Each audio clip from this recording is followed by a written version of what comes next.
Hi there, and welcome to another special episode of the Hugo's There podcast on video and in audio format, where we're covering some of the short fiction nominees for the 2022 Hugos. This time we're going to be covering the novelettes.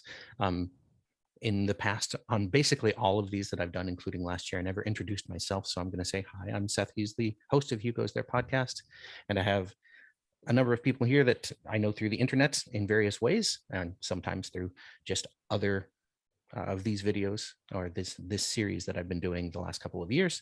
So I'm going to introduce them. We have one new face this time. We have Dan Smith. Hey, Dan. Hi, how are you? Good. Dan's host of Coffee and Space, and you are in Virginia. I am in Virginia. Yeah. I like to see, how geographically diverse we are in these things sometimes. And then from a number of these things in the past, we have Juan San Miguel. Hey, Juan. Hey. Blogger, Worldcon attendee, and occasional podcast guest. Nice. And then we have Rob. Hey, Rob. Hi, Seth. Yeah. Science fiction fantasy fan in Tulsa, Oklahoma, and just wandered in here from Twitter and just enjoying the discussion. It's great to have you. And then we have Sarah. Hey, so I live in Maryland and longtime science fiction fan, reader, fantasy too. No special headgear this time, but you can see my dino head in the back, just adding a cheery grin for our conversation. Nice. And then from across the pond, we have a couple people. We have Ivor. Good evening. Greetings from Scotland. I follow Seth's podcast, and I'm just a keen reader of short stories, science fiction, and other things. Excellent. And then last but not least, we have Cora.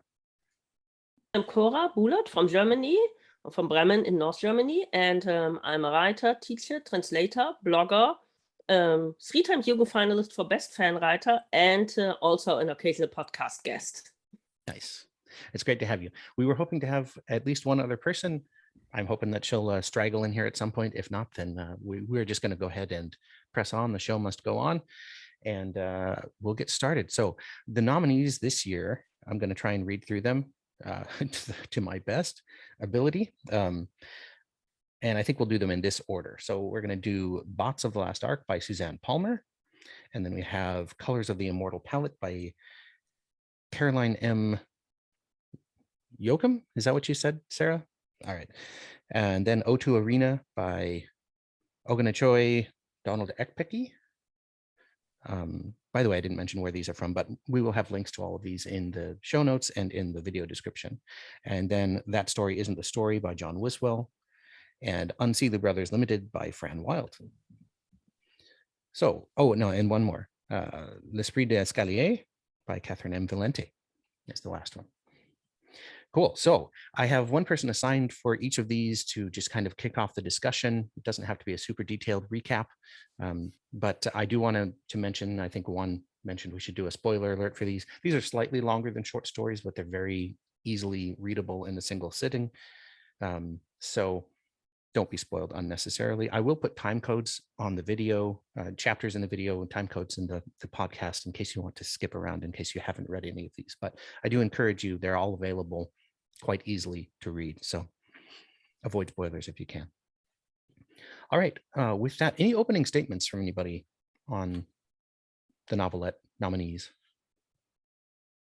I didn't actually prepare anybody for that. So if you don't have one, don't worry about it. Seth, I'll just say that this is Dan. Yep. I continually get surprised by the field with the names that I don't know, even though they are established writers. And so I actually look forward to these types of opportunities because it's a good chance to see authors that I don't know yet or that I'm not familiar with their writing yet. And so I'm grateful that they threw together a really good group of authors. Yeah, very cool. Go ahead, Juan.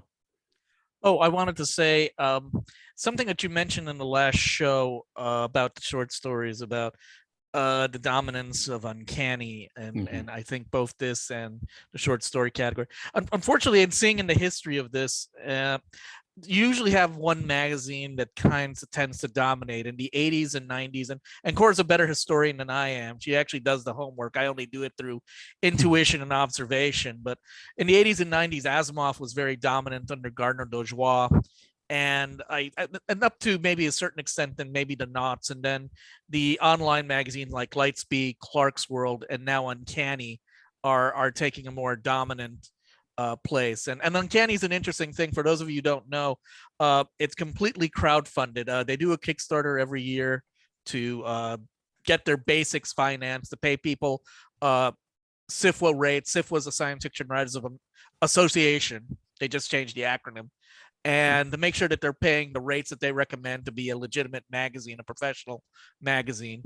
And so they pay off everything, and then their stretch goals are usually extra, like more art, or maybe they can hire another editorial assistant or something cool like that. So I just wanted to state that about kind of like how some magazines have a tendency to dominate than others. Cool. Go ahead, Sarah. So one thing I just noticed, this year, both the novelette and the short story categories were predominated by fantasy rather than science fiction. Yeah. And that's interesting to me. I'm not sure if it's mostly because of the stories that were out this year, or if the nomination body, are leading more towards fantasy this year. So I happily vote for fantasy as part of the Hugo voting, but it's interesting to me the lean that it's taking this year. Yeah, especially when you look back over the history of the Hugo Award winners, especially for novels, it's dominated by science fiction. So yeah. First fantasy novel winner was actually Harry Potter, and whichever Harry Potter it was at the time in 2000. And there were people complaining that this was the end of the world, that now China would take over because young people were not reading Heinlein anymore. This were actual letters and locus at the time. So but I'm actually quite, I'm more of a science fiction than a fantasy person, but I like both. And I actually find it nice that we also see more because especially in the early years of the Hugos, there were often absolutely excellent fantasy stories, sometimes even nominated, sometimes not, and they were passed over in favor of a not very good hard science fiction story. About magazines dominating, of course, in the 1950s and 60s, the big dominant magazine was Astounding, and later from 1960 on Analog, who had barely get a look in these days. What I find interesting is that we actually have a story from Galaxy's Edge on this ballot, because Galaxy's Edge has been around for a couple of years and almost never gets a look in. I don't know. I don't read them, so I don't even know. I think a lot of people don't. It's not not free, and if it's online at any rate, it's not free. Also, print magazine, so not fewer people see it. So I'm glad to see a story from them, and a pretty good one. Yeah. Okay, why don't we go ahead and kick off the discussion here with Bots of the Lost Ark, and Ivor is our kind of recapper person kicking it off. Okay, the recap for Bots of the Lost Ark by Suzanne Palmer. Bot 9 has been awakened to serve with a specific purpose for ship, because Bot 9 has history with the ship, as it has a flair for improvisation.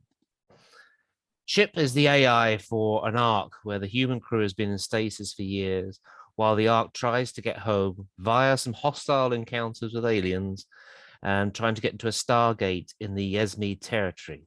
But the ship faces two problems.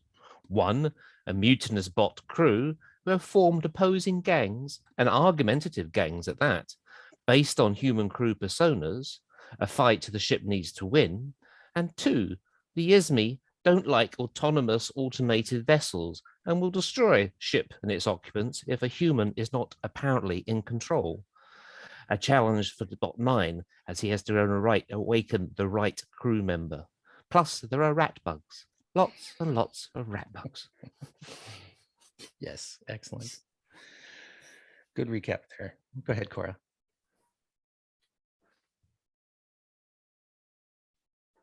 Muted, sorry.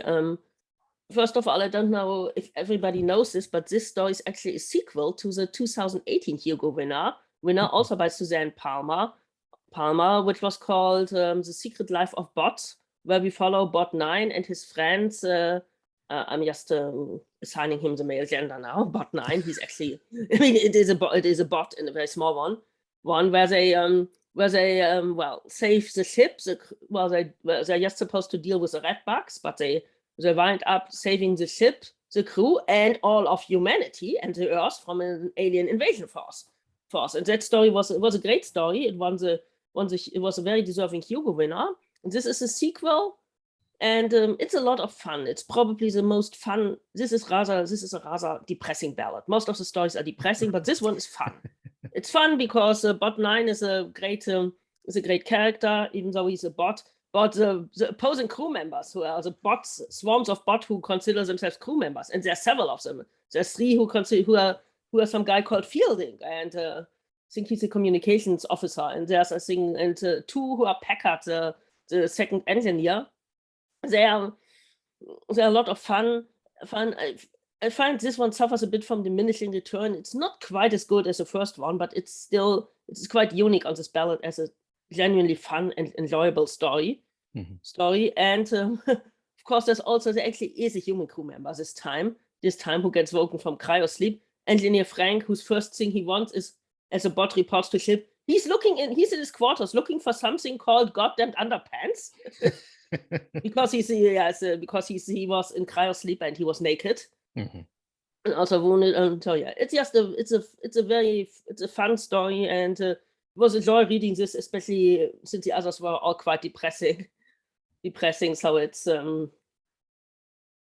it's great. So it was nice too. So it was just nice to have something which wasn't depressing, and it's of course part of the trend we've seen, which seems to be waning a little now, but it's been a big trend over the past 5 years of stories told from the POV of artificial intelligence, a robot, or computer. Yeah, that's interesting that it's a sequel to another story. I'm gonna have to look up the previous one because there are. It's very good. Okay, there's very good. It's also in Clarkesworld, and you should really read it. It's a great story. Okay, cool. Go ahead, Rob. Okay. Yeah, I knew it was a sequel, but amazingly, I did not know. Not only did I not know it was a sequel when I started reading it, for some reason, I managed to miss all the novelettes that year when the first story in the Secret Life of Bots won. So I immediately went and read that after reading this. But in some ways, I thought this story was even funnier without prior knowledge of it, because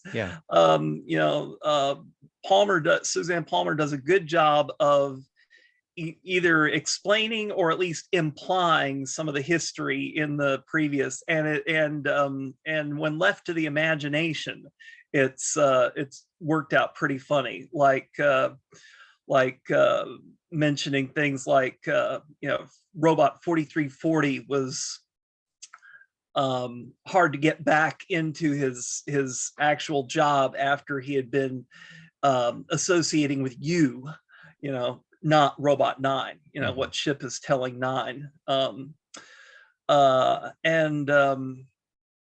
And I just thought that was very funny. I think it'll hold up that way when I read it. But yeah, like as Cora said, it was a tremendously fun story, and I noticed that too. It was stories from the point of view of artificial intelligences. I thought of A Guide for Working Breeds, the story from last year, yeah. And of course Martha Wells' Murderbot series, although that's not quite the same sort of thing, but it is, a created intelligence. Yeah. And I kind of wonder, I found myself contrasting that with Isaac Asimov's robot stories, and which are from the point of view of the robot handlers and the misadventures they have when the robots get creative about interpreting 3 laws. Those are great, but I thought it says something significant, that that in these newer stories were meant to identify with the AIs, with the bots. Mhm. And I wonder if some of that comes from the types of jobs people have these days, you know, where they're expected to perform mechanically or behave like machines, and just feel kind of put upon because it, you know, like if bots could have feelings about what they do, you know, we humans of today would say, yeah, I totally get this. So Yeah. Go ahead, Sarah. So it's interesting to me that in addition to the identification with the robots or the AIs or not, the constructs or not, for especially for these short stories and novelettes, the shorter fiction, the formatting of the discussion is more computer-like, more technical. So it's sending and receiving messages rather than a lot of the older style, which is very just conversational, you know, third person POV, etc., but not really robot. And I think it gets you a little closer into, are they operating under constraints and what constraints, versus the more human dialogue type stories. And to me, since I do work a lot with, you know, technical command line language, etc. For me, that pulls me in a little bit more realistically, because I can kind of see this is a construct, or this is an AI. Whereas if it's told just like, you know, Jeff the AI has conversations and there's never really any indicator of, you know, stop and start transmission, that sort of thing. I like the format playing that that these recent stories are playing with, like the Guide to Working Breed that was mentioned before, Suzanne Palmer. I definitely enjoyed this a lot. In addition to having read her earlier one, I didn't go back and reread her earlier one. I think in some ways this one's kind of expanded things with getting more into the rat bug things and the and the personas of the, you know, crew that have decided, no, I'm the real, you know, crew person X, and that I thought that sort of expansion from her original story made it just as fun as the original one. Yeah. Go ahead, Dan. Yeah, I now need to do a whole bunch of reading because you guys have mentioned 4 or 5 different things that I now have to go read, which I am great provide here. Yeah, I am both grateful and angry about it at the same time. Yep. As if I don't already have enough to read. But I kind of like a mixture of both Rob and Sarah's statement here about, I just kind of see the writing in both this story and the other stories we mentioned. I think of Day Zero also, by C. Robert Cargill, where there is kind of the robots themselves are actually, I think, thinking more human-like, even as Sarah mentioned that the language they're using sounds more authentic to what a robot would think. And I don't know if anyone else would agree with me, but I think our idea of what and this probably goes to Rob's point about how, you know, it's kind of based on what we see ourselves doing every day anyway. But our robots in writing, I think, are having to deal with things in a more human, they are becoming more human-like, even as they are becoming more authentic. I hope I'm making sense there. But anyway, that's kind of what I'm getting from that. Yeah, definitely. Cora, go ahead. Well, robot stories did have a moment in the 1940s and early 50s. This is when there was the original, where all the Asimov robot stories in the 3 laws. This is where they came from. They had a moment, and at the time, and actually Asimov was a step forward, because before Asimov, robot stories were usually either there was a very, very noble self-sacrificing robot. These noble self-sacrificing robots still exist in certain areas, but they are rare now. There was a noble Helen O'Loy, the perfect robot wife, in a story by, I think, Lester Del Rey. It's a pretty awful sexist story. Was one example. And Adam Link, the heroic robot from the author Ian Binder. I think it's both brothers. They were brothers, and they also wrote a lot of Superman comics later on. It's another character. And then there was the evil rampaging robot who basically just who was basically a kind of term. Of course, the evil rampaging robot is still with us. The Terminator movies are a classic example. So we still have these characters. And Asimov was a step forward because he said robots are machines. They are programmed by people. And basically the idea is, how do we make these machines do what they're supposed to do? And this is what dominates the robot stories of the 1940s. Not Asimov's are the most famous, but there are other people, Henry Kuttner and his Gallagher stories and so on. There are a lot of people who wrote these stories, and they're basically about humans interacting with robots. I'm a bit surprised that they had a moment, because in the 1940s, there were no. The closest thing we got to robots in the 1940s was a display at the 1939 New York City World Fair, where they had a robot who actually does make it into an Asimov story who can talk. Why he had a recording in them. He had some kind of, I think it was probably a record player or something in his stomach. He still existed. He doesn't work anymore, and he could smoke, and he could solve math equations. And young Asimov, who must have been 19 at the time, went to see this robot and hoped to ask him questions. And the robot found the robot very, very disappointing, because basically he can just give pre-recorded answers. It's like playing with one of those talking toys. I had a big bird, but they're also talking Barbies and so on. Yeah, it's like that. It's like about as sophisticated, which is I'm always. But automation was, of course, growing in the 1940s. And when we actually got robots, the first ones we got were not things you could talk to. Most of the robots these days are on assembly lines and so on. We can't talk to them. As for why we are now getting robot stories, artificial intelligence isn't there yet. It's not sentient. This Google chatbot or whatever it is, notwithstanding. But we are getting closer to the possibility of having sentient artificial intelligence. And also, we have different kind of robots now. We have lawn mowing robots and those guard robots. These weird robot dogs and robot vacuum cleaners. The way people interact with them is that they treat them sort of as a pet or family member. It's not the scary robot. It's not the machine. It's basically a pet or a friend. And when one of those guard robots was destroyed somewhere, I think it fell into a pond or something, and the people actually mourned it and put flowers down in remembrance. And I think this is why we're seeing more robot stories from the robot POV now, because maybe we will eventually have to decide how to treat robots and artificial intelligences. And this science fiction is, of course, those bots, even little bot 9 and his friend 4243 are a lot more advanced than anything we have these days. But I think this is probably why we're suddenly having robot stories again after years of not having any robot stories. There weren't hardly any robot stories around 2000 or in the 1990s or 1980s. There were Star Wars droids, but that's about all that there was. Yeah.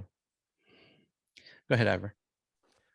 Picking up on something Sarah said and about the point of view of robot stories, I think probably many of us work for organizations where perhaps you're not supposed to say everything you think. And we work on a command and control basis. This is your job, get on with it. But in our heads, as a reader, I think she represents exactly what some of us are thinking when we're given tasks. But also as a reader, I just like to see where our influences have come from. And maybe I'm too old, maybe I've just got a dark sense of humor, but rat bugs kind of thought, James Herbert, the rats back in the 1970s and 80s, and as a child that gave me the goosebumps. So I think there's a varied influence there of things you like to kind of test our psyche with in that particular story. Yeah. This one really fun thing about it for me was it kept talking about the kind of constructs where there were swarms of bots that were taking on the personality of one of the crew members. And I was picturing it as kind of a gray goose scenario, nanobots forming into essentially the likeness of a person. And so it was really interesting when the engineer woke up and said, oh, it's like a tornado of bees. it doesn't look anything like an actual person. And then I thought it was a fun kind of wry aside from bot 9 saying, basically, I don't know what bees or tornadoes are. So yeah, that was fun. Anything else we want to talk about this one? All right, why don't we go ahead and move on to the next one, Colors of the Immortal Palette. And that one, Sarah, I think you're taking, Yes. right? Yes. So in this story, Mariko in Impressionist era Paris needs time to develop her art. She models for an immortal painter who's not exactly a vampire, and eventually convinces him that she has enough artistic potential for him to turn her.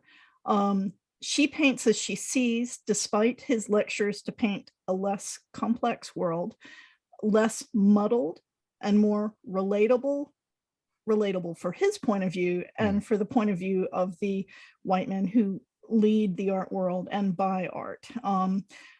We see her friendships and her losses and her embrace of the continuing world, even as she loses her cohort, she came of age with. Eventually, the art world catches up to her vision, but she's not done yet. She's developing pigments and designing paintings that will change over hundreds of years, sort of like how a planned landscape will alter as saplings turn into massive old trees. She's trying to do things like that with paint. This story is very knowledgeable about the art world and art techniques of the last couple of hundred years, and it speaks very much to marginalization and othering of voices. And it's divided into 12 sections named after colors which indicate the mood and focus of each section, from viridian green, cadmium yellow, lead white, etc. Yeah. Yeah, this is one of the stories, or one of the novelettes in this group where it lives in a world that I know very little about. And so I thought it was pretty skillful in the way it kind of wove in those pieces for the uninitiated. Go ahead, Juan. Yeah, I definitely have memories about reading the story because I read it. It was just I read it on Martin Luther King Day, and I just remember because I would meet friends later on, and I just had a warm feeling. I mean, I was Mariko was very sympathetic. I kind of like it that they're focusing on immortality, and they're not, whatever they are, they're not parasitic, because they don't, if I recall correctly, and Sarah will correct me if I'm wrong, that they don't need to feed off others in order to get where they're at, but they can turn people over, and so I thought that was a new take, because then I think that eliminates kind of the darkness. And I also like the discussion of the current art trends that she sees there, and trying to develop her own style and develop her own agency, because if I recall correctly, and I read this a while back, she does break it off with the person, she was dealing with at the beginning, and, she goes off on her own and figures out her own way of surviving. So that's what I think. Yeah. Go ahead, Rob. Okay. I really like this story a lot. It kind of joins a small group of stories in science fiction and fantasy that I haven't seen very much of lately. Stories about art, which may or may not relate to art history, but which seem to have a lot to say about not just the process of making art, but how it's appreciated, how people, how perception and interpretation come together to make meaning, and how that changes over time, because sometimes it's like some of the early stuff, it's like many of the early viewers of Mariko's paintings can't get past they can't get past who she is, and that she seems to be other, quote unquote, by the standards of 19th century or turn of the century France. And I like the way that changed over time, and that she just kept going at it more or less and continuing to learn. But I enjoyed this in much the same way I enjoyed Where Oghenechovwe Gather, you know, as although in that the focus was a little different there, but as something about art. I really like this a lot. Yeah. Go ahead, Cora. I know a little bit about 19th century art, and one thing that was interesting is Mariko is half Japanese, half French, and there was a fashion. It's also actually mentioned several times in the story. There was a fashion for all things Japanese in the late 19th century.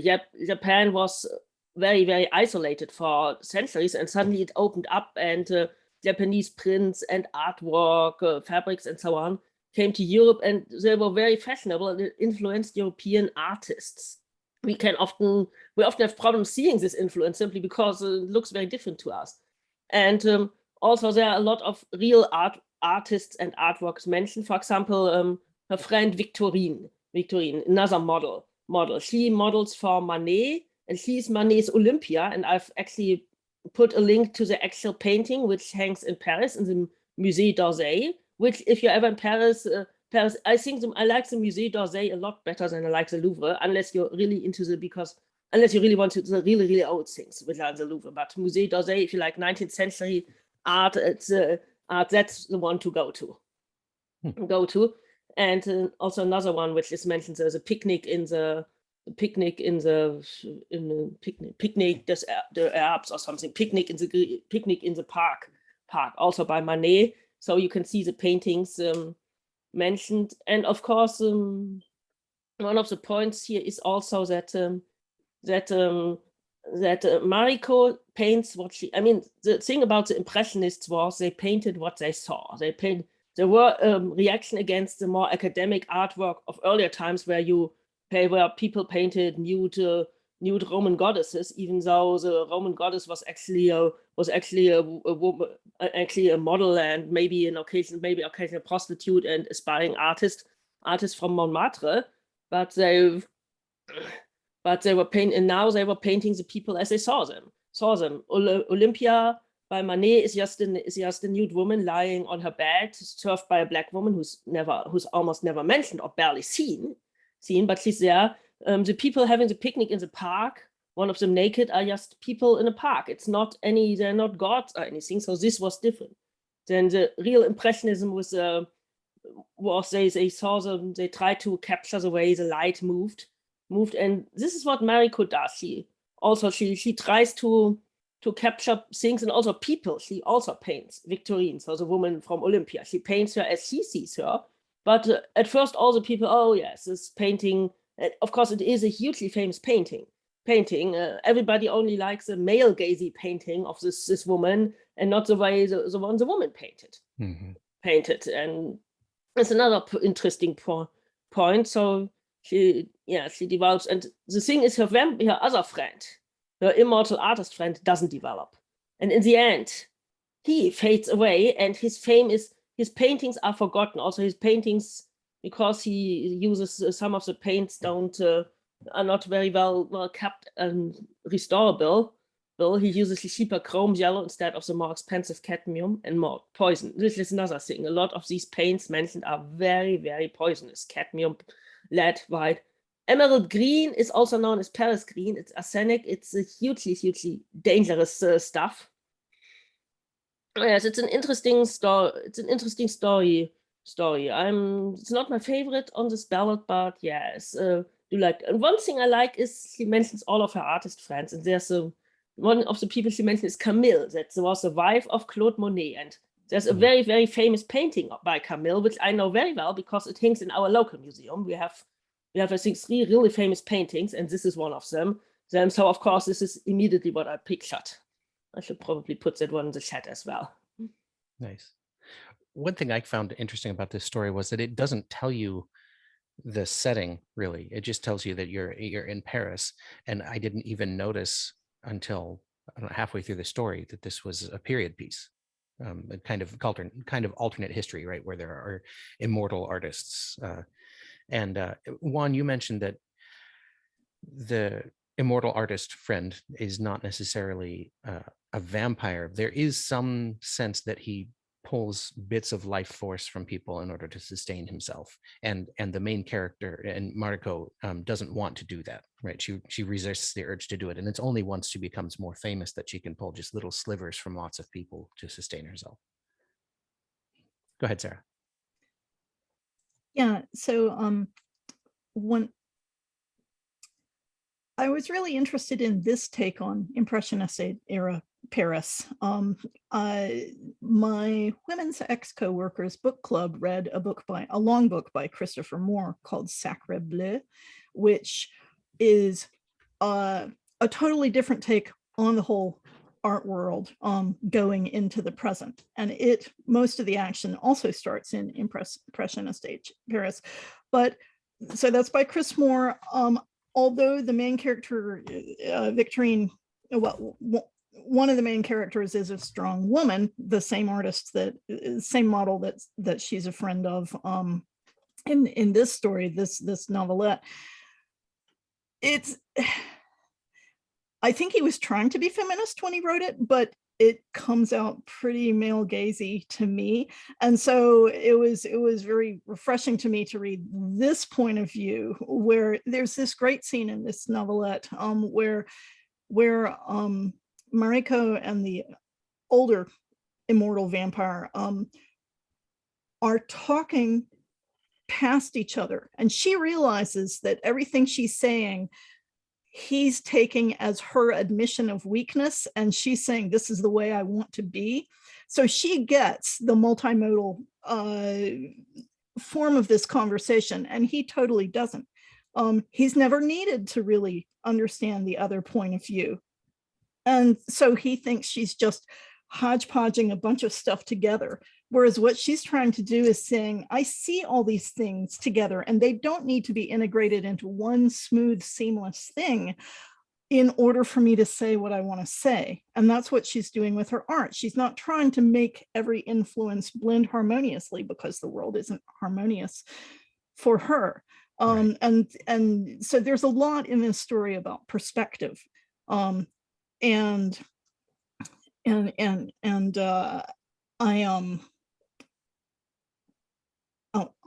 pause now and gather more thoughts.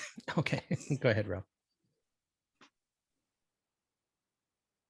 It's interesting, had Cora and Sarah both alluding to stuff that's male gazy, and I thought it was interesting that that is very much a concept that shows up in this story, even though the phrase itself is never used. And there was one other thing that I thought was interesting that spoke to issues of othering in the context of art and the like, and that was that word relatable, which I believe does show up in the story. It almost seemed to comment on something that it could not have been commenting upon it, because this is something that came up within the current year. This is going to maybe seem a little out of the blue, but there was a brief controversy online over a review of the Disney Pixar movie Turning Red, which the main character is a Chinese Canadian girl in 8th grade in about the turn of the current century, and about the year 2000 or so.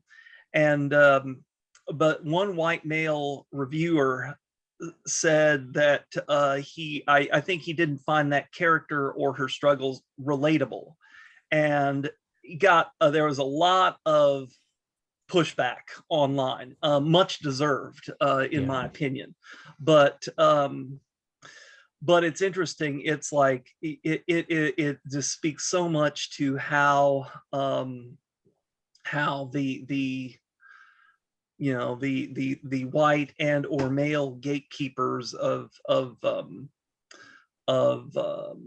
you know, art history, art criticism, what have you, will look at someone that doesn't fit their preconceived notions of artists, and you know, at best that might be condescending, at worst it's like, this is not relatable, you know. So Yeah. but as I said, you know, this story is not directly commenting on that particular controversy, but it's definitely one of those things that has come up many times, and this is just, you know, one of the most recent examples I could think of here. Yeah. Sarah, you gathered more thoughts. Yes, I wanted to follow up on your comment about how the story sort of doesn't give you an introduction. You're just suddenly there in a Paris cafe. I think this is the author's deliberate writing of the character who isn't interested in telling you her backstory before she starts telling the story. And that has come, the idea is she's writing this story later about her own life. And so often people have reacted to her painting saying, what, this is weird, I don't understand. You have to explain your context before I will look at your art. Right. Because it's too weird. It's not my default context. You have to introduce it to me.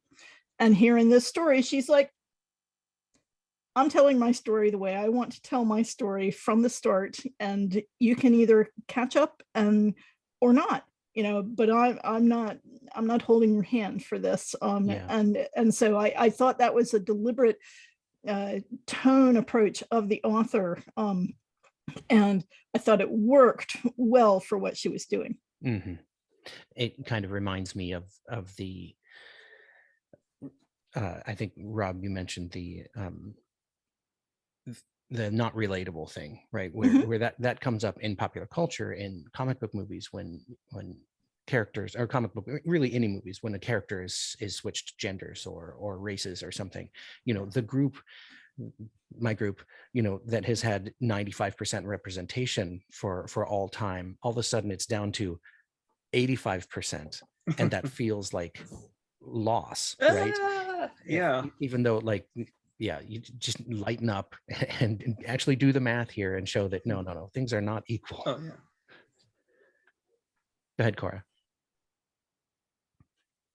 Well, about what Rob said, also about that women and everybody who doesn't fit the preconceived notions, so also people of color, and of course here we have a woman of color often dismissed and ignored by history. I mean, this is one point where we should maybe just refer people to How to Suppress Women's Writing by Joanna Russ, which outlines a series of strategies, starting with, oh, she didn't even write this, or she had male help, and okay, she did write it, but look what it is, it's not real art, it's something else, and oh, but she only had one significant work will just ignore all the other stuff she wrote. So there's a whole bunch of strategies. It's a book that it's still in print as far as I know. Now it's very slim, and I think everybody should read it. And what we have here is basically not how to suppress women's writing, but how to suppress women's painting.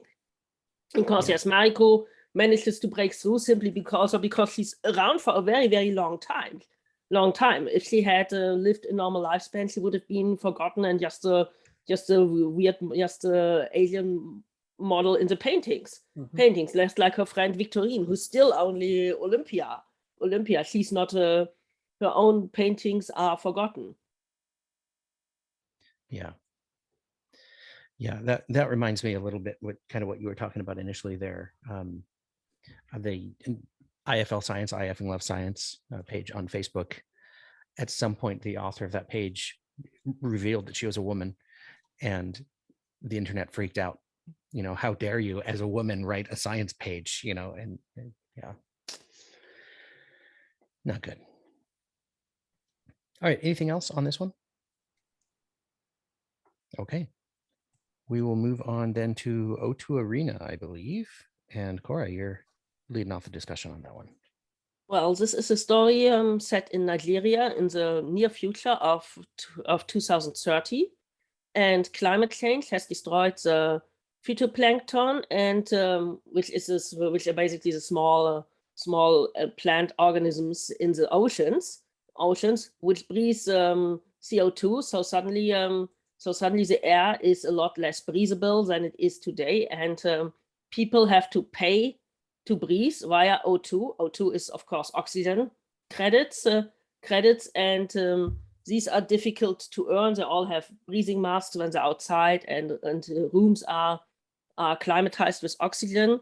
And the protagonist, who I think never get the name, he's a young man, he's a student at law school, hoping, because this is the best way to get to earn a good living and have enough O2 credits and be able to breathe.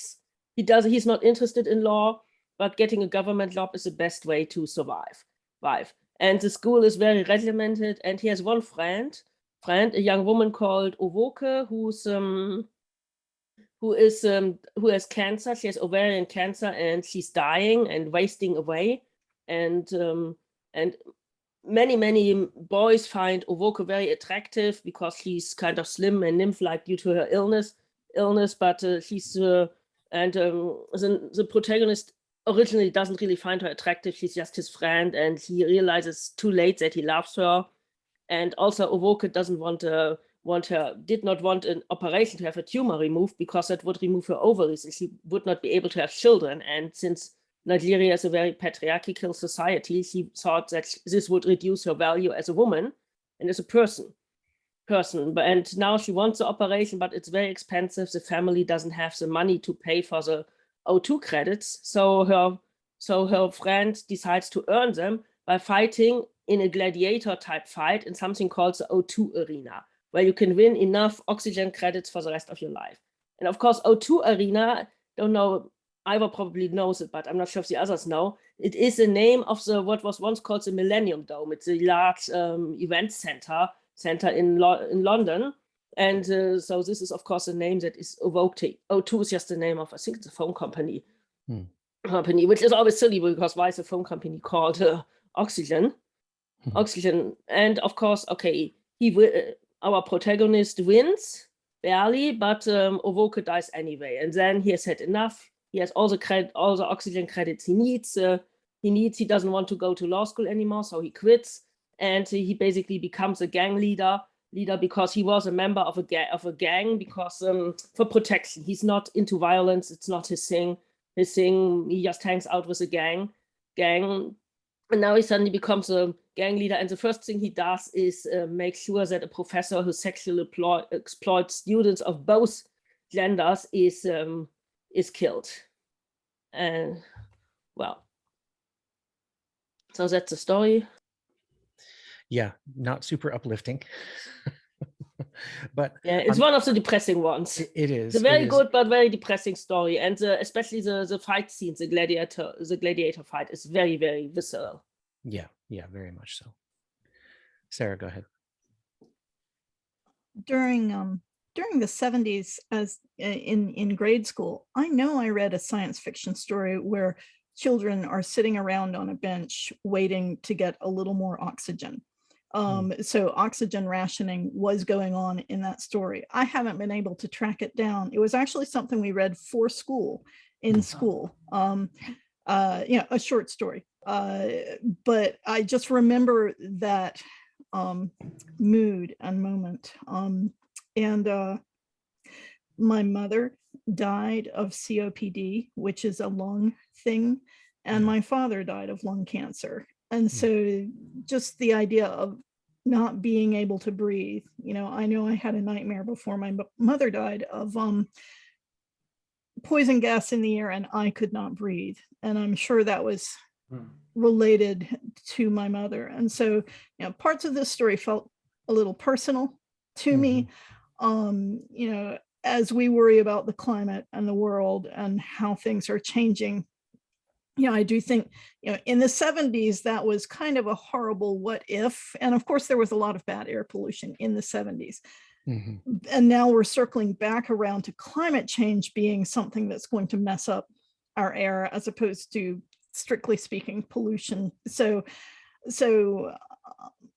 yeah, this story had a lot in it. I was more interested in those parts than about the fight in the arena, for me. Yeah. Go ahead, Ram. I thought it was this was the first of the novelettes that I read in this bunch, and I thought it was a very powerful story overall. It speaks to a lot of, it had a lot of good social consciousness in it, and very, very good at presenting that for readers who are not, coming at this at this sort of society described directly, especially the relationship with the gangs. I thought was very well described. That you have some people who are committed members who are like basically full-time criminals, and then you have people who just join them for protection, like the protagonist of the. And but then he gets involved in that a little later on, and I do like the twist at the end. I mean, it's tragic that the young woman dies in this, but I found it compelling that it goes on to turn this gang into kind of a instrument of vengeance, as it were. There's a J.G. Ballard story from late in his career called War Fever that I got a similar charge from that one. But I thought this would make there's a program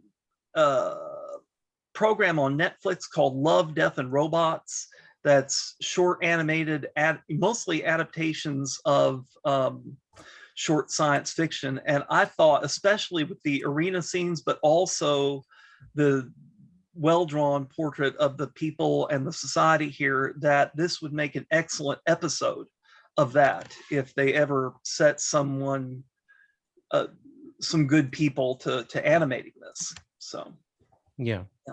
It reminded me a little bit of Altered Carbon, the show on Netflix, where at some point there's like a gladiatorial kind of thing that's happening, where essentially the participants in it are going to destroy each other physically, but they know that their reward is going to be to get new sleeves. And anytime you have a commodity that the rich have all they need of and other people don't, then you end up with that kind of thing happening, where in this case it's oxygen. If they don't have enough oxygen, they'll be willing to kill each other over it. Go ahead, Juan. Yeah, I just wanted to comment on the thing. I guess I always look at these things differently, because I get where Cora is saying that this is a very depressing story, but I also find the ending kind of optimistic, that the character still wants to try to put in change in his society and hasn't resigned. He didn't give up when she died. So I kind of see that as a positive thing, but I can get why some people see the story as being very downbeat and maybe a slightly uplifting ending. Yeah, you can see it as kind of him not being quite so insular, because before he was just looking on, what do I need to do to take care of myself and my family, and that's it. And now he's looking at, no, that society needs to change. It's not enough for me to just provide for the people in my circle. We need to make systemic change. Go ahead, Cora. Well, about the ending, basically, he becomes a kind of Batman only in Nigeria and with a gang. So an instrument of vengeance, which actually might make for a really interesting sequel to this one.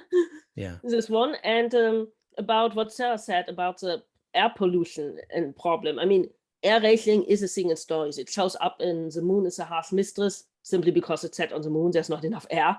It shows up in the movie Total Recall. So I don't recall it being in the actual, that something Seth would know better than me. I don't recall, I don't recall it being in the actual Philip K. Dick story.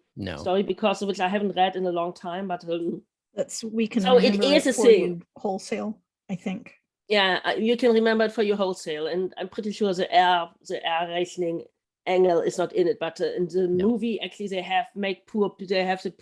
basically starve the poor people of air in this poor red light district. And of course, air pollution is not a huge issue anymore in most Western countries, but it is still a huge issue in Asia, Africa, probably parts of South America, where there's a lot of industry which is not so they have industry, but they don't yet have the filtering systems that we have in place. The cars are older. I don't know if air pollution is, especially in the mega cities, it's a huge problem. I'm not sure if it is a huge problem in Nigeria, in Lagos, which is one of the biggest cities in the world, but I wouldn't be surprised if it was. So this is, of course, also, yes, because it's no longer a problem in the global north, it doesn't mean it's not a problem everywhere else. Yeah. Go ahead, Juan.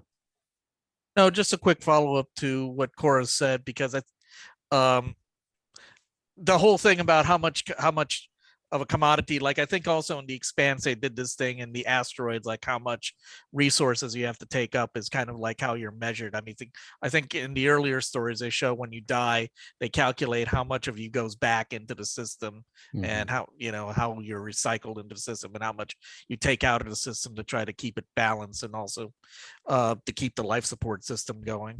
Yeah. Another version of this is the movie In Time, which is kind of a dreadful movie. It's a great concept, but it's not a very good movie, where you're paid in life, essentially. So when your life clock runs out, you die. Go ahead, Cora. Well, one last thought is this feels very much like a 1970s, like an updated take on a 1970s dystopian science fiction.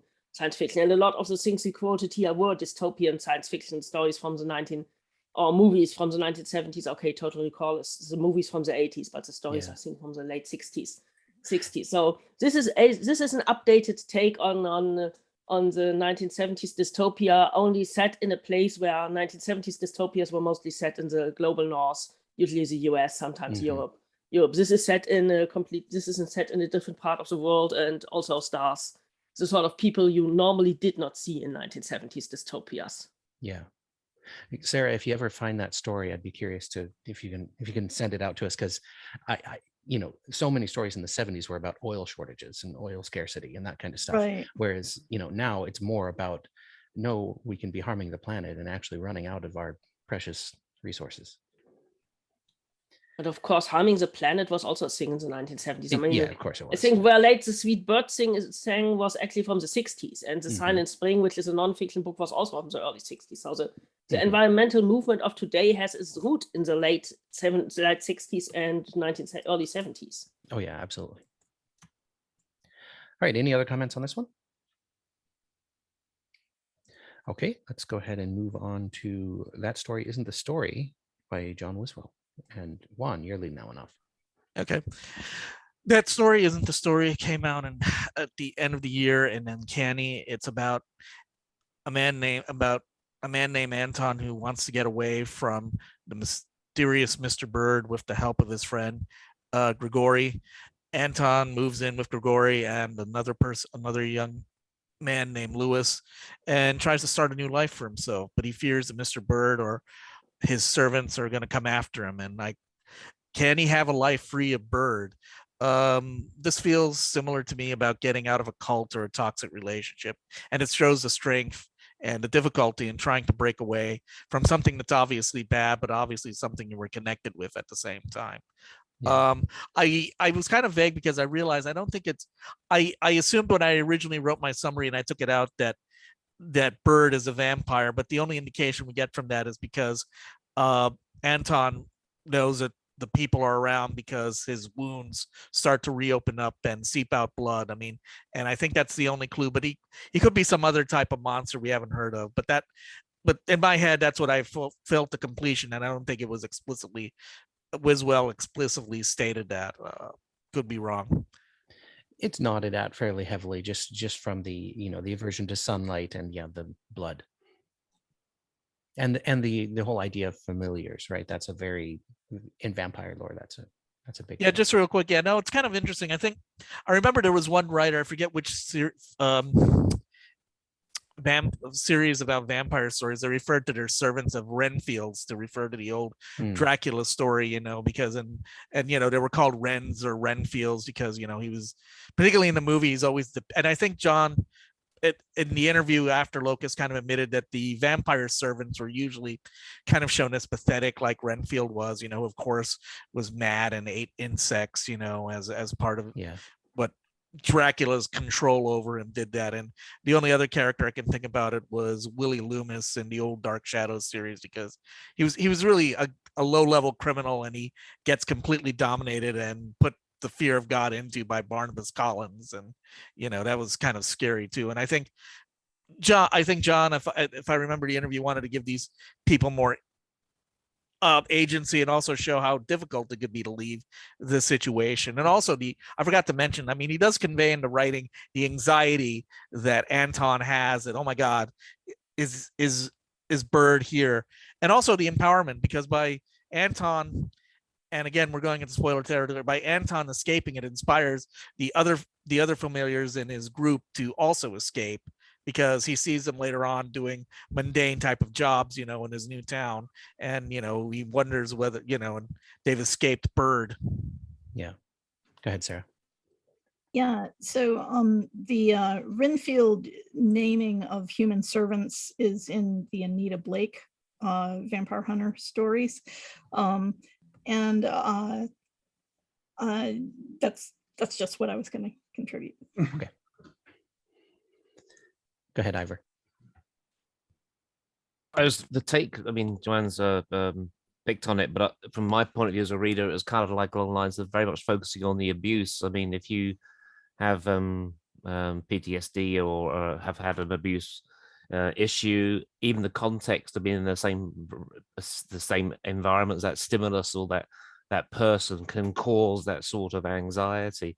So I didn't see it so much as as so much as a fantasy, more along the lines of this isn't about abuse, but in a fantastical environment. And I thought it was quite accurate in what it was trying to convey. Yeah.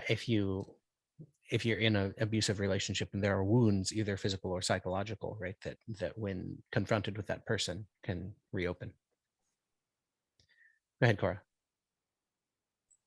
Yeah, also seconding what Ivor says, I also view this as of course, it's a vampire story, but it's also a story about abuse and the difficulties of escaping a toxic and abusive relationship. And also how, because this is sort of a cult, there are several people, there are two women, the twins, and there's another guy, Walter, who used to be the favored familiar, but now Anton is about to ascend to that spot. And it's also the fact that Anton gets away helps the other characters get away, the other familiars get away as well, because they break off, and in the end, actually, it turns out that without his familiars, Mr. Bird literally crumbles away, and his house crumbles away. He's nothing without. He has been exploiting them, and once they walk away, and of course, this is literally how the power of the abuser is destroyed. Yeah. Go ahead, Rob. Okay, yeah. I just wanted to comment on one of the things I thought. One of the things that struck me in this was how well Wiswell portrayed the struggle at the beginning of trying to escape and once you have escaped, you know, how do you get yourself oriented? I was struck by the one. I think they tried to draw him into conversation about Marvel movies, and he's stuck to say anything. And it's like he's thinking about, you know, not just, you know, what is his opinion about this, but you know, is it safe to express such and such an opinion too? You know, what he's concentrating not just on what's coming from within, but more what does he think the other people want to hear. And that can be very characteristic of an abuse survivor too. Someone who's that attentive to, it's like who has that please don't hurt me thing going on with them all the time.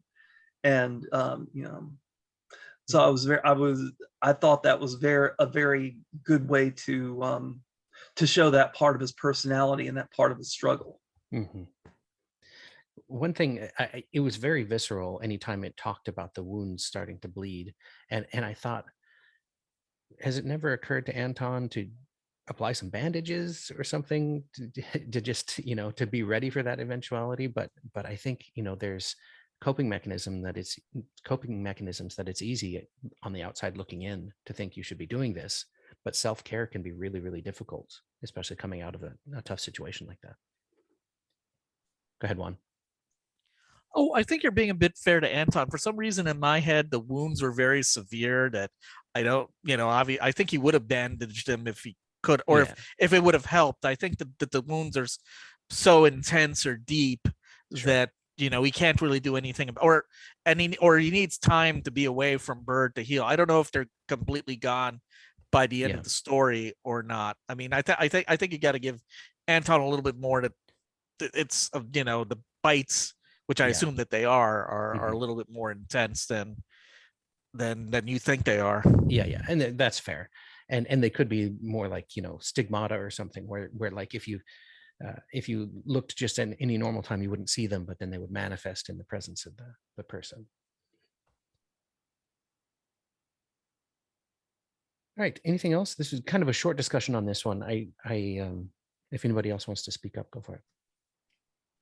Well, I'll just say, the parts about why didn't they just walk away sooner, etc. Right. That is very in tune with research I've read on abuse victims, the way they are groomed. There are a lot of people who will blame women who are domestically abused for why don't you just leave, and it's difficult unless you've either been there or spent a lot of time reading and looking at accounts of people who have been in those situations to understand how the grooming for them to stay victims is, even if it's not done consciously, it's very effective for making people feel like, really, I deserve this. And isolating them too. And once you get someone to wear their own chains and lock themselves away, it can be, once a person has done that to themselves, it's almost like they're invested in that, because otherwise it's difficult to conceptualize that they did it to themselves to a degree. I'm not blaming, but they were manipulated to do that, and it's just extremely difficult to let go. And so I think Wiswell did a good job of showing you in that mindset. And really, I'm not sure that the wounds were so much caused by the vampire or whatever it is, as things that the abuser induced these people to do to themselves. And maybe in a way it's even more power for the abuser parasite to that he's gotten them to do so much of this to themselves or to each other. It's even more powerful for him that way. And even Mr. Bird has gotten them to be so much identified with him that he has them convinced that if they step outside the townhouse, that they will be killed by the sun, which doesn't make any sense, but right, you become institutionalized, right? Right.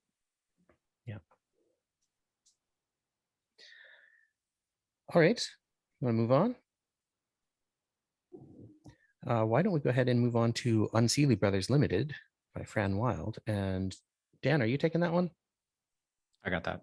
All right. So Unseelie Brothers Limited is a horribly sad story that I highly recommend for everybody. So I don't know if anyone agrees with me on that. It left me thinking about it for quite quite some time afterwards. It is one of the sad stories that are in this field. So I think of it, it's an interesting mix of fable and magical realism. I think there's definite call to the stepmother trope that is in like Cinderella, Snow White. It's an interesting take on it. I don't mean that it just uses the trope. I mean that that the trope exists there. You've got Vanessa Saunders that plays the role of the stepmother, Ray as the stepsister, although not quite as tyrannical as the stepsisters in Cinderella. Beau plays the role as the benevolent king. Dara, the I believe female in the story, is the prince who rescues or attempts to rescue Sarah, the main character. Father Sam Sebastian is powerless, paralyzed by his own grief and his own loss, just like in many of these stories. And then the necklace is something of the glass slipper, I think, the necklace that Sarah gets. So I saw all those things there. I already see Cora's already raised her hand, so we're going to get the history probably behind it too that I didn't do right. But I really liked it because like it starts out, it sets the stage well for it. We get the difference between the haves and the have-nots very quickly. And these halves I don't understand very well because it's a have level that I don't have even in my have. But Fran Wilde does a really great job of describing what that looks like, and then the pain and the give and take that goes on here with the have not Sarah. And I think there's an interesting quote I'm going to pull real quickly. Sarah Sebastian, that is the main character, was too uninterested and too poor to worry about the season. That's the ball season. And so, growing up as I did, without a lot of money, that struck me immediately that there is a connection between being poor and not being interested in certain things. The newest Nike shoes were not interesting because there was no way I was going to get them anyway. And so, there's probably a paradoxical frame of mind that goes on in a person's mind when they both can't afford it and therefore are interested because they can't afford it. And there's a give and take there. And Fran does a great job of pulling this out in Sarah's character. And then I'll turn it over to everybody here, but I want to, there's a great quote here about where Beau comes into the scene. He's the dressmaker, the Ardelier, I think. I don't know if I'm pronouncing it right, but he's the shop owner, and he plays the role of the benevolent king. And the evil stepmother in the story says that the dress is for her daughter, not the other one. The other's not mine, she says. And then a few lines later, Beau, the benevolent king, says, then perhaps she's ours. And I just like that choked me up a little bit. It actually just kind of got me there right then. But we all want to belong. And I felt that in Sarah's character. And that's what I love about characters, when they can make me feel the same thing that I feel. And it's to kind of call back to our relatability discussion from earlier. You can find relatability in characters that aren't like you.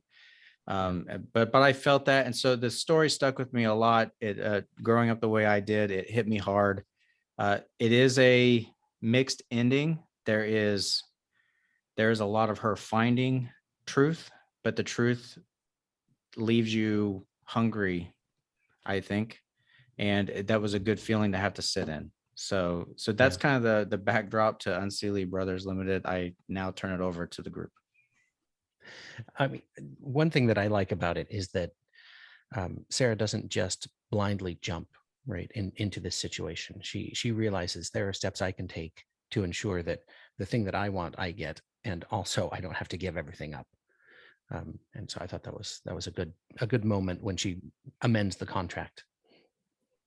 Go ahead, Cora. Well, about what Dan says, yes, is a whole fairy tale ambience of the story and influence. And of course, one thing we didn't say is that the Unseelie, there's the Seelie and the Unseelie, it's a kind of fae or fairy. So basically, these are not human dressmakers, they're fae. And the Fae may tend to kidnap people. They exchange babies with their own, which is possibly also why Bo thinks, oh, maybe she is one of ours. And she is in the end. It turns out she's not a changeling, but she is one of theirs. Yeah, so she's half Fae. And but what this also reminded me of was weirdly enough Jane Austen, because what we have here is we have the poor relation like Fanny Bryce or Elizabeth Bennet. We have the poor relation, the girl with the girl from the mother married the wrong kind of person because they were sisters, Vanessa Saunders and Sarah's mother, whose name I've forgotten, and she's vanished years ago. They were sisters, and they went to a ball in one of these gorgeous gowns from this Unseelie Brothers Limited shop, and Vanessa fell in love with and married the son of the richest guy in the room, and Sarah fell in love with a busboy and married a busboy, which was true love, but not really smart. But let's just say not a smart thing to do. Even Jane Austen would shake her head at that. And of course, we are no longer into. And also, the season is really, really important in Jane Austen and so on. The ball season. It's a lot more important than in debutantes and everything. These things still exist in the US, oddly enough, which always paints itself as very egalitarian, but it also exists in part of Europe. I think it's not so much a deal in Germany, but in Austria, there still are debutante balls. It's a Vienna Opera ball. There still are girls in white dresses who are presented from rich families. This is just a so weird thing that it's also something I don't care about because I've also never been at that level to go to any of those things, even if they existed. I don't think we have them in my town, but if they existed, I've never been or had anything to do with it. But so Jane Austen feeling is here only that the ending is different because basically, okay, Sarah gets what she wants and gets to have the life she wants, but she doesn't get it, Mr. Darcy. She joins up with Dora, the other dressmaker woman, and has a fashion designer career because this is what a modern woman wants. She doesn't necessarily want Mr. Darcy, and instead she gets a Dora. I'm not sure if they are a couple. It's not really clear, but yes, I really liked this one. I was my previous experience with Fran Wilde stories that were on the Hugo ballot was hit and miss, but this one is definitely a hit.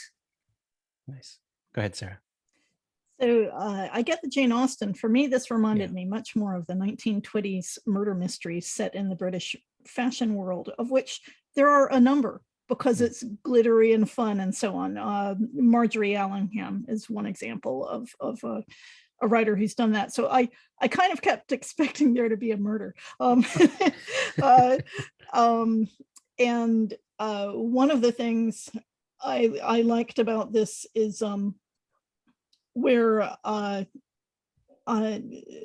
Sarah rewrites the contract. So I did not see Bo, the head of the fashion house, as a benevolent uncle. I saw him as someone who would maneuver people into contracts that they didn't realize what they were doing.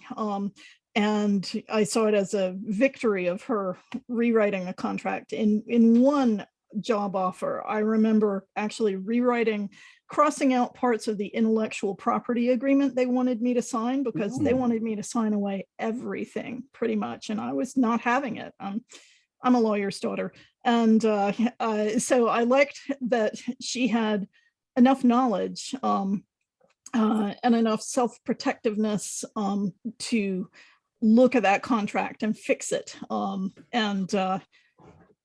So I enjoyed that sort of legal wrangling part of it. The other thing I wanted to mention was it was interesting to me how dangerous the dresses were. These fairy dresses might leave their wearers okay or better off, or they might each in their own way be the destruction of the person wearing the dress. And in the story, that seemed to be a little bit character-based. As for people's motivations for going in and wearing these gowns, what kind? So there was a lot going on in this story, and I enjoyed the way that it sort of danced among different ideas and tropes. Yeah. Perhaps she'll drown in that dress. Yes, great line That was that ominous. comes back. Yes. Yeah. Go ahead, Rob. Oh, wow. Okay. Yeah. I liked this story a lot, and just discussing it now, and this is, I think, the second story I read in that bunch. But now, and it's like I read them in groups of 2 over several days this last week. So this is among the first 2. But now that we're discussing it, I'm seeing some things in common with some of the other stories. The fact that she and Dora get control of the shop by the end makes me think of O2 Arena with the protagonist getting hold of the gang and turning it to new ends. And I'm also struck by the fact that this. Oh, you went on mute for some reason. Whoops. Sorry, I'm trying to unraise my hand here. Don't worry about it. There we go. Like the color, the Joachim story. That this is a story about art, albeit about dressmaking and finding your voice. It's interesting, that I didn't see it that way at first, although I did kind of identify with her, with the protagonist struggles and her desire to create, and so that was quote unquote relatable in that sense. And I will have to read it again for sure, but I also really want to see some fan art or illustrations or something of this story. Some of just some of the dresses alone. Never mind the people wearing them or the balls or anything. Just the dresses. Definitely. But there's a lot of fabulous stuff going on here for sure. Yeah. Go ahead, Juan. Yeah. First thing I want to remind people that the story is also an audio form, and it's read by the excellent Erica Ensign, who I'm a big fan of ever since she's been doing Doctor Who podcasts for Verity, and also married to a fellow fan. And full disclosure, I owe her a big favor. She loaned me her Hugo for a picture. And I was kind of intrigued when I saw the story, because I am a contributor to the Uncanny Kickstarter. So I do see when a new issue comes out, but sometimes I don't get to read it until the end of the year when I'm looking for stories on lists. And what struck me, I've always been fascinated by fairy myth.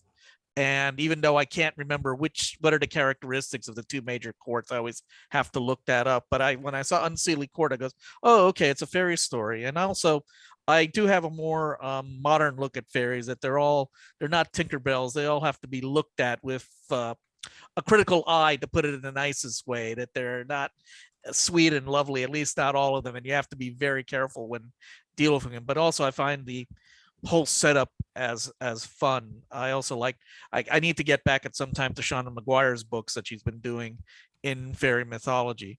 So, and I thought this was very well executed. I need to reread it because as I said, I think I read it when it came out because the title intrigued me, and heard it as an audio book. So I kind of forgot some of the details. Some of this was reminding me of it, but I remember having a good feeling when I read this story, and it was a good addition to fairy lore.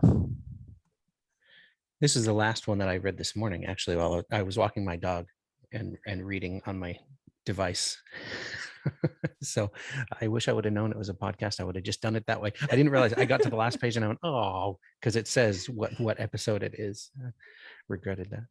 It's really cool having these conversations, because there's several of these novelettes that didn't make much of an impression on me. And then once we have the discussion, I'm like, oh, okay. Yeah, there's something I didn't notice in there that I need to get back to. Go ahead, Ivor. Of 2 things. First of all, I didn't realize that getting back into science fiction, I would slowly get drawn into enjoying fantasy. And I must admit, picking up on what people say, things about the Fae, etc. Even in the past 2 weeks, I've downloaded a book about fairies. I didn't quite expect that to happen. But anyway, going back to the story here, I actually was slightly disappointed, because I think it had lots of ideas and should have been longer. Thrashing out the mechanics of the shop, thrashing out the mechanics of how, what, where, and why. I felt a lot of it was unresolved and I wanted more. And when I compare it to like the colors of the Immortal palette, everything was in that story you needed to know. But this left so many unanswered questions and it tidied up the ending far too quickly for me. So Yeah. I'd like to see something bigger. I did think that it could have used a little more consequences, because there's the kind of Brigadoon element to it where the shop disappears and then it comes back. And even from week to week, it might be in different places before it completely disappears for who knows how long. So I did expect there at some point there was a nod toward the idea that time functions differently in the shop. And I thought we were going to find that, she wasn't able to graduate because she had missed, months of classes or something. Go ahead, Sarah. I didn't like this story very much at the start and up until close to the end, because the main character read to me as, I get the Cinderella thing, etc., but also kind of Lieutenant Mary Sue, because she walks into this dress shop and suddenly you can be an apprentice here and get this extremely valuable necklace for just a couple of weeks of work. Yes, and wizard, that Harry. just seemed, it seemed so fairy tale to me that I was like, oh, come on. And it's only at the end where we realize, oh, actually, they're treating her nice because she is one of them by race, or at least she's half Unseelie, half human. And then it all made sense, only in a, rather disgruntling way, because of course, that's the way the world is. Families tend to favor their families over other people, even if they're kind of trying to exploit them at the same time too. Bo wasn't about to tell her who she was or why she might have kind of a birthright. She had to find that out for herself. And so it's got kind of a tangle of feelings for me in the story. Yeah, I didn't even know until Cora mentioned it earlier that Unseelie is something other than a name. This is how uninitiated I am in fantasy and fairy mythology. Right there, I think there is definitely some context littering the story, but only maybe if you already have some of the knowledge from other reading. Yeah. Go ahead, Cora. Sorry, about what Ira said, that this one should have been longer. I actually agree. This one could have easily been a novella, or maybe even a novel, or even perhaps the start of an urban fantasy series. And maybe during the big urban fantasy boom of the 2000s, it would have been. But the boom is over, and nowadays only the established series and writers are still being published. It reminded me a bit of that. And this is interesting because with several others of these stories, I thought like, okay, I get it, there's an interesting idea here, but actually this goes on too long. This is an idea that could have been told in 2,000 or 5,000 words. We don't need 10,000, but here it's okay.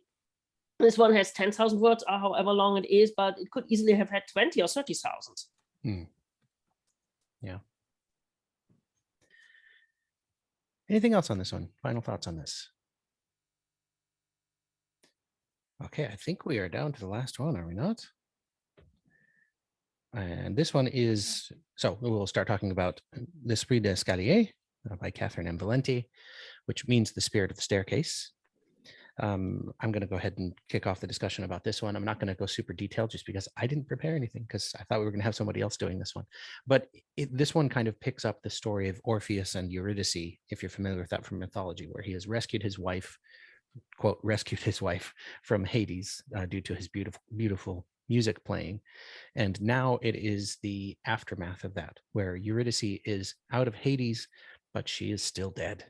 And he's attempting to kind of revive her, make her more like a living person. But it's a very visceral story in the way it talks about the mold that grows on her, that has to be constantly, she has to be helped into the bath. She has to do all these exercises to try and limber up her limbs so that rigor mortis doesn't set in. It's just one of those stories that I find interesting, that kind of picks up on a mythological story and says, but was that actually a happy ending? Because of course, Eurydice is kind of seen almost as his property in the story. And here you find out maybe she didn't want to come back. and doesn't want to be here anymore. So I'll leave it to other people to kind of kick off the discussion about this one, but it was an interesting one. Anybody else want to jump in? Just there has been a lot of stuff about Greek myths lately, and you know, you've got Hades the game, which was one of the nominations for best video game last year for the Hugos. One of the graphic arts finalists this year has to do with, I think it's Persephone, and that myth only updated in nightclubs and so on. There are so many different interesting myth sets in the world. I don't quite know what's driving this recent focus. I mean, of course, it's a classic and all that, and people like doing their own takes on it. Once again, Catherynne Valente, great writer. Yes, extremely visceral, oogie, you know, stuff about the dead stuff, dead body and all of that. I mean, she's very good at what she does. Of her 3 finalists this year, this is the one that's in the middle for me. Of, you know, it was more readable than the short story to me. I just found that short story hard going.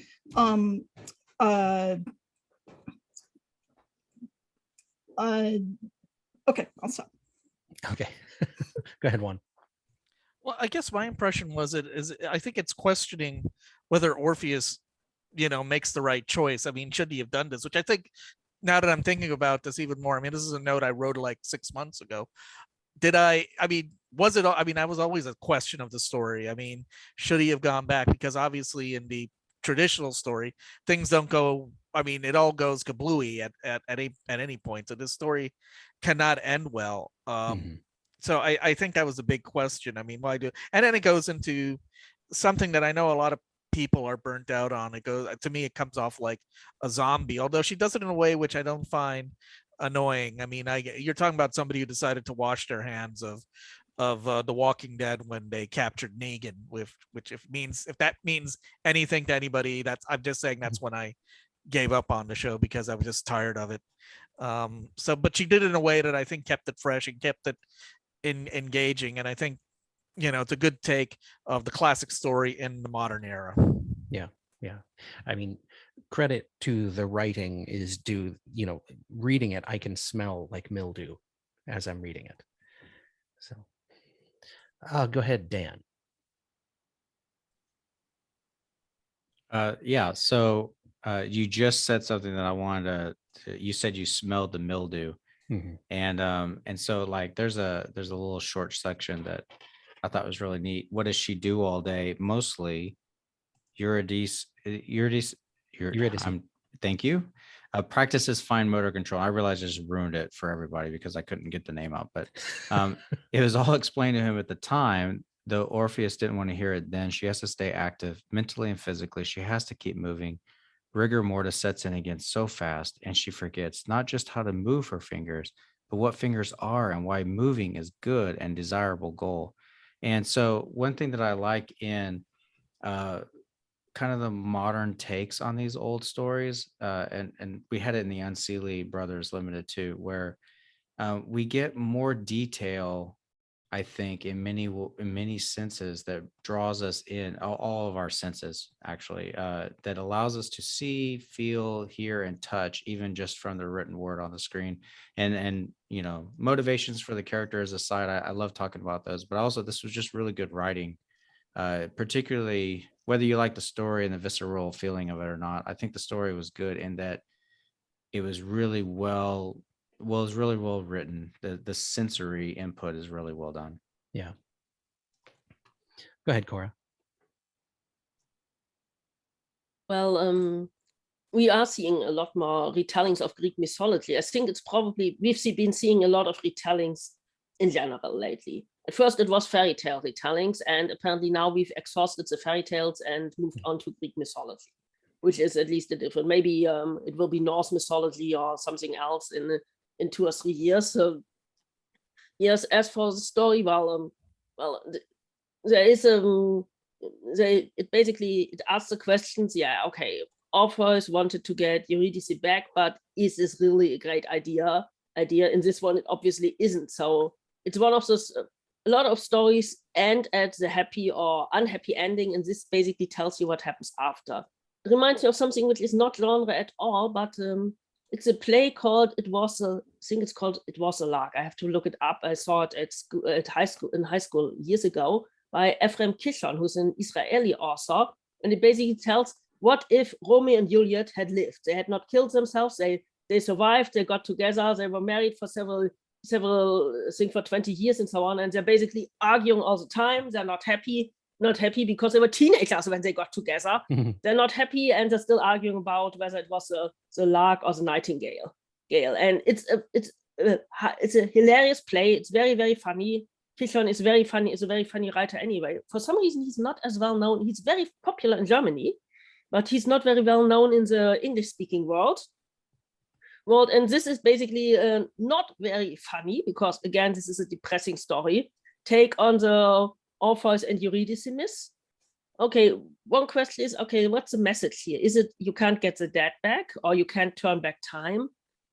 For a while, I thought maybe it's an issue for aging and dementia, because Eurydice constantly needs help with everything. She has to be bathed, and everything has to be done, and her personality is changing or fading. But on the other hand, there's also the question asked later on by Sisyphus, who, of course, if you know Greek mythology, is literally a person who does futile work, who always pushes the boulder up the hill, which is also why he wears the t-shirt that says rock and roll forever, because he constantly pushes the boulder up the hill for it to fall down again. And Sisyphus basically asks him, like, okay, but did you even know anything about Eurydice? Because it turns out Orpheus doesn't know anything. She was a pretty girl and a sort of groupie he picked up at a party, even though he slept with someone else at the time. And married, he doesn't know anything. He has no idea that she likes dogs and that she likes wool and dyeing wool. He knows nothing about her. And in the end, well, basically they break up. Both go back where they are happier. He to the living and a warm living body of I think it's Manet or something, and she goes back to the land of the dead, where she was actually happy. Yeah, I feel like this is the most depressing of the stories. It's the most downer. Go ahead, Rob. I agree with I agree with you on that, with this being the most depressing, although there are some lively aspects to it. Sarah was alluding to the Hugo finalists about the Persephone and Hades, and Lore Olympus, which that I made that connection too. I was very taken with a lot of the supporting cast in here. Apollo and his entourage, and Calliope trying to be the good mother here, but being a little intrusive at the same time, and Sisyphus trying to be the good friend, but also getting into some uncomfortable issues there.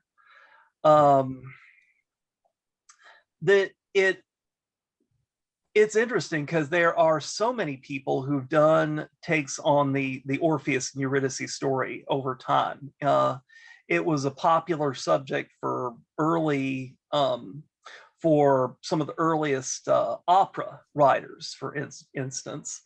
You have stuff like the Jean Cocteau film of Orpheus, which is also kind of a modernist take on it.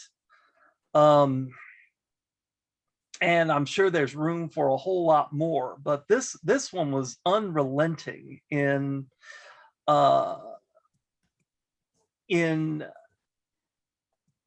kind of starting with the premise, starting with he doesn't fail this time. He succeeds in getting her back from the dead, but at what cost? Right. You have zombie Eurydice, essentially. I thought it was fascinating the one time that she puts on the makeup for the company, and it's like she looks pretty human, except she forgot to do her hands. Right. And that's still, yeah, and people are still put off by that. And, as, kind of, funny and tragic all at once there. Yeah. And it made me think of the issues of dealing with someone with dementia, but to any other, stories of, where you have something symbolizing people trying to stave off death or the final ending, by whatever means possible. Mm-hmm. And so anyway, yeah, is and it's not, it was a depressing story, but there's a lot in there for sure. And definitely. I'm glad I read it. Mhm. So yeah. Cool. How about you, Ivor? Oh, I do love a depressing story. Is that a British thing? Could well be. However, I would find actually this discussion, I'm getting more out of it rather than the first reading, because if you dress things up in kind of Greek or Latin, it tends to put me off, because that wasn't something I was taught at school. I was in the wrong sort of mainstream schooling for that. So I took it from a different angle, and from the point of view of such as the Orpheus, I actually think he had probably what I've now called post-survivor guilt. He's brought his love back, and now he regrets it. Yeah. But I also give the author much credit as to how difficult it is to keep the dead looking living. Now, don't get too freaked out by this, but I touched on this in a previous panel. I have served in as a nurse or nursing assistant many years ago, seen lots of dead bodies. And one of the things you have to do is actually make them quite presentable when they die. Mm-hmm. So doing this full time would be quite an ongoing task. So I did quite enjoy the depression and the decay. So well done to the author. Once I got past the Greek stuff. Yeah. Go ahead, Sarah. I'm fascinated to hear all these takes on the story as depressing, because to me it's a triumph. Orpheus is a jerk from start to finish. He never changes. Some jerks never change and evolve. What do? Do you stay with them forever? Or do you say, I'm going to live my life? And in this story, she was so unhappy with marriage, with being with him, that she preferred death. Yeah. And then he dragged her back. And even when they went to couples counseling, he keeps answering for her, right, contradicting what she says, what she knows is the truth. The therapist calls him on it and says, I'm asking her, you have to let her talk. And he still keeps talking over her. He's a monster. He's an abuser, not a physical abuser, but he has made her, she stops. It says in there that she stopped fighting with him because he loved to fight. Yeah. And she eventually got tired of it. So I was joyful when sure, fine, he's got his career, let him go off, let him think she's beyond saving or whatever. She's happy. She's joyful that, he's gone, baby. And so for me, it's a triumph, because she manages to work herself free of the prison he's put her in and have her own existence. I won't say life. Right. And she's laughing, and he just still doesn't get it at the end. And that is like it is somehow. Some people never understand, the Am I the Asshole website. Some people never understand. Yes, you are. Yes, you are. And you can't convince them. And it's such a waste to try. It's everybody's judgment call on how much effort to spend trying to talk with people who will not listen, who will talk over you, who will believe their own narrative over what the actual facts are. It's exhausting. And I was glad that she was able to laugh and have, her friends at the end who loved her for what she was, this dead, rotting creature, but they loved her, so great. Good for her. I saw it as a happy ending. Okay. That's interesting. I mean, that recontextualizes it for me. And this is one, I think it was one of the first ones I read. And so I may have to go back, and I didn't get to double back on any of these, but Sure. yeah, that's a good perspective. Go ahead, Rob. Yeah, it's true. Orpheus is pretty much a monster in this version of the story, for sure. And arguably Valente hasn't really done anything with him that's not implicit in some of the earlier versions of the story, and also what we know about some of the the pitfalls of successful musicians, sometimes successful artists in other fields. And because he really is, he's narcissistic, but also that is reinforced by by the nature of his gift and the way he's used it. Someone who has always been able to get what he wants through playing music. Yeah. And because it comes easy to him. And so I mean, that's it's a good life if you can manage it, I guess. But in this and it may be that part of the reason for the original Greek myth, of him falling in love with marrying someone and then her dying so suddenly and so young, meant to show him up. And this it seems to turn that myth on its head, but also kind of shows him up in a different way, I guess you could say, by contextualizing, as mentioned before, how little he really knows about the woman he supposedly loves. Yeah. And is he really caring for her, or just does he, as her, or as Eurydice, who she is, or just because she's an extension of him. Right. So yeah. Go ahead, Cora.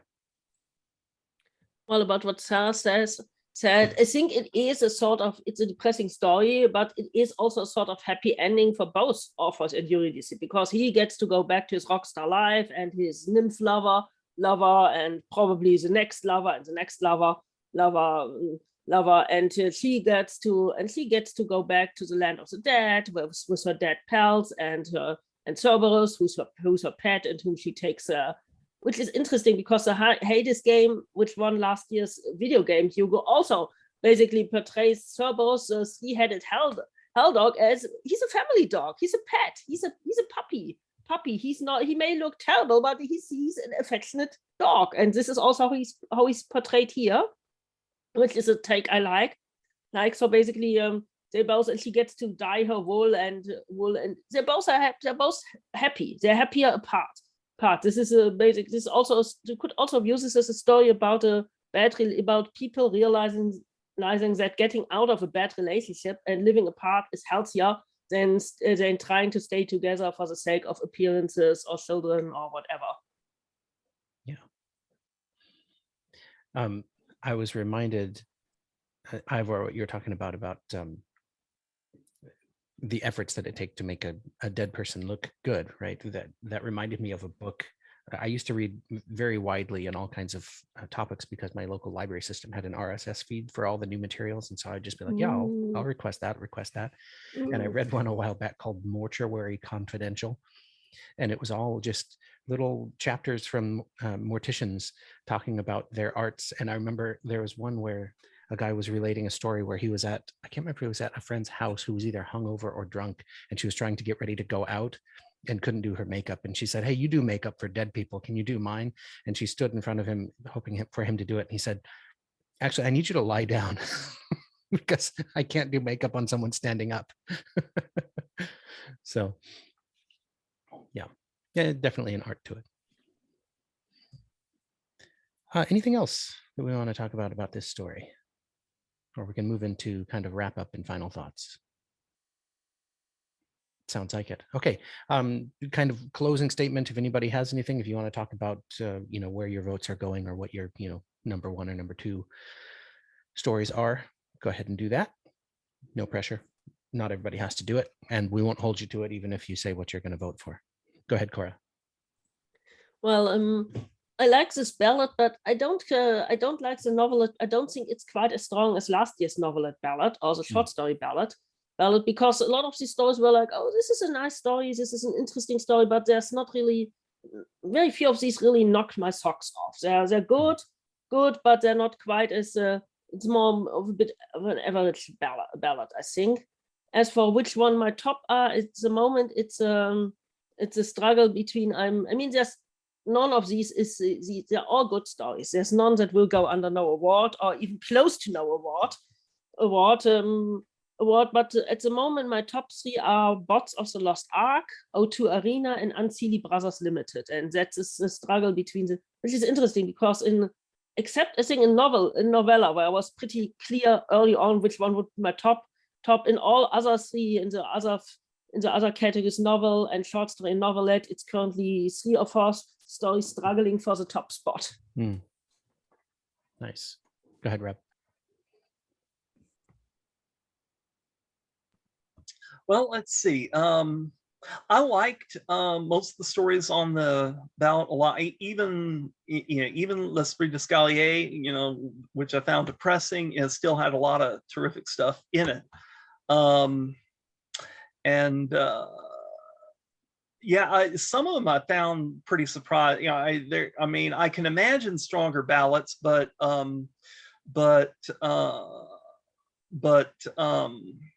and I do have some very clear favorites too. So far, my favorite is the Bots of the Lost Ark too. That one I just started laughing my head off periodically and just had to put it down every now and then. And so most intense reaction to. Second place for me was the let's see, I never remember the title, sorry, the Colors of the Immortal Palette, as far as the one that is just delved into depth on some of my own personal preoccupations and in very perceptive and very probing kinds of ways. And third place might be O2 Arena, because that, as I said, it had a lot to say in it. There's a lot of terrific relationship between the principal characters and the and also description both of the not just of the difficulties of the future where O2 is rationed and sold, but the societies and the societies within societies, both academia and the gang world in this. Yeah. And very well done overall and terrifyingly relevant to stuff going on today. Yeah. So, yeah. I think for me, my top 2 are the same as yours, actually, Rob. Okay. I'm more of a science fiction fan, and Bots of the Lost Ark just tickled me. And then, I really like Colors of the Immortal Palette as well. If there's those are also my top 2. Oh, awesome. Okay. Well, since you just spoke up, Sarah, why don't you go ahead and give any contact information you want to before we Sure. I'm active on Twitter. My handle there is configures. So I tweet there about DevOps and science fiction and other things. I post pretty pictures sometimes. Cool. All right. Juan, any contact information you want to give out? Yeah, I'm usually on Twitter at Rainbow War 71. I'm also on Facebook, but I know that's not as popular to some. And you can find all my info on either of those 2 places. Okay. How about you, Dan? Yeah, as you mentioned earlier, I'm the host of a podcast called Coffee and Space. We talk about science fiction and fantasy characters, and I have conversations with the authors of the books and some short stories. Sometimes we get to short stories. And the easiest way to get anything from Facebook to Twitter to the podcast itself is just go to the website, www.coffeeinspacepodcast.com. That's all one word, coffeeinspacepodcast.com. Cool. How about you, Rob? Well, I don't have anything particular to promote. I'm on Twitter at, under my own name, pretty much. Maybe I should have picked a different name, but it's okay. And I feel like you can blame your parents for that. Oh, well, okay. Yeah. Okay, I'll do that in the future. Anyway, periodically have opinions on science fiction, fantasy, comics, movies, music, and stuff going on generally. So yeah. Okay. Ivor, do you have any I know you're on Twitter technically. Are you actually on Twitter? I was thinking about this. Everybody else is outshining me as usual. So I am on Twitter. I'm on Tears of the Tin Man. Is the handle I use. I more follow and stalk and read rather than actively. But yes, maybe I need to be a bit more active. All right. So I'm glad you found me, because I like that we made this connection, because it's a delight to have you. Thank you. But that's fine. If you want to add me, that's fine. If not, I've got lots of notes to go and follow people, so don't worry. All right, cool. Last but not least, Cora. Well, you can find my blog at corabulert.com. That's CORABUHLERT. And you can find me on Twitter as also under @corabulert, again, CORABUHLERT. And if you go to my blog, you can also find links to my books. And sometimes you find me at Galactic Journey, where I review the science fiction and fantasy of 55 years in the past. So it's 1967 in the summer of love right now. Nice. And for me, you can usually find me on Twitter at Hugo's podcast. I also have just at Heasley Seth, but I very rarely actually use that one. Figure I'll just keep it all unified on the podcast. So, well, thank you everybody for doing this. Really appreciate it. I know this is all just kind of slapdash, last minute kind of stuff. We literally planned this in the last 6 days. So thank you for being willing. I love my internet friends. Thank you for doing it. Thanks, Okay, everybody. for I having really us. enjoyed Thank the you. conversation. Thank you for having us. This is Yeah. a lot of fun. Thank you. And thanks everybody for listening. If you're listening to this in the podcast feed, you can find a video version of it that I will post before the podcast one goes up, by a few minutes at least. And there will be links in the video one to the audio and in the audio one to the video. So hope you enjoyed it. If you want to react on YouTube or on Twitter or any other place, let us know what you thought of these novelettes, and make sure to give all these good people a follow, and make sure to vote for Cora in the Hugos this year. All right. Thanks everybody. I'm going to hang up now. No, I'm going to hang up. I'm going to hit stop on the recording. There we go. Gotcha. I'm a professional.